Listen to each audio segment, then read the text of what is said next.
नमस्कार जय जगन्नाथ मुझे मेथी पराठा बनई मिनी ब्लॉग मोर आप स्वागत ये मेथी मुझे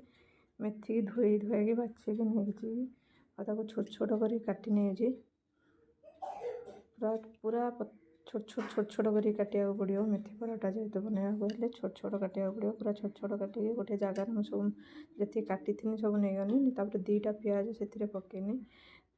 पियाज को भी पूरा छोट छोट छोट छोट देखो पूरा पतला पतला कर छोट छोट कर काटी पियाज को भी काटिदेनी जी राग खाइबे कंचा लंका भी काटी पकई पारे मत ये आखि पड़ूला पियाज काटी मो आखिर लुह पसला मुझे कांदुनी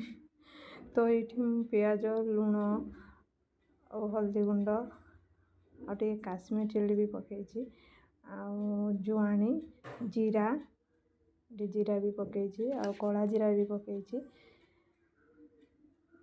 कला जीरा पकईली कौन अटा पकईदेनी अटा पकई सारापर मुझे तेल देदेनी तेल देकी कौन भल भाव गोलेदेनी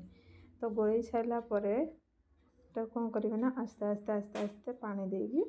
चकड़े मुझे कौन आस्ते आस्ते पानी देकी चकड़े चकड़िया हो गला ये मुझे बेलिनी रुटी पराठा बेलिनी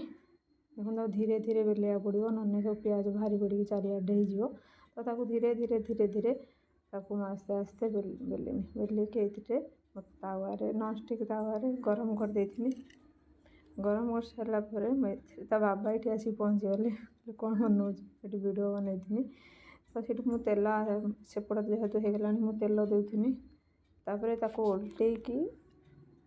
तेल दे सारापर उल्टेदेनी उल्टे देकी सेपटे भी तेल देदेनी दुई पटे हाँ तेल मार सारापर तो देखो ये मोर मेथी पराठा रेडी हो देखो भल भाव मेथी पराठा हो पराठा जो करेंगे पूरा सीम्रे करेंगे सीम्रे कले पराठा भल हम ये देखो मेथी पराठा खाया भी देनी तो ये झीर जेहेतु आम सका सब मांडिया हो मुझे मांडिया भी बनाऊली मांडियार लुण आटा देकी मांडिया को मु गोले देकी से आस्ते आस्ते मांडिया गोटे ताटिया पानी गोले देकी आस्ते आस्ते पकई गोलेदेनी किसी समय पर मांडिया भी रेडी हो गला तो मांडिया को कौन कली ना ये देखो मांडिया हो गला मांडिया हो सारापर मुझे माटी हांडी रे मांडिया को रखीदेली ये मांडिया जाऊ हो गला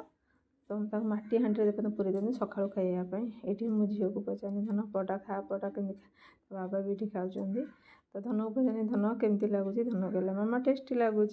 जदि आपण मानक भल लगे लाइक शेयर कमेंट सब्सक्राइब करेंगे सब्सक्राइब करने को जमार भी भूलें।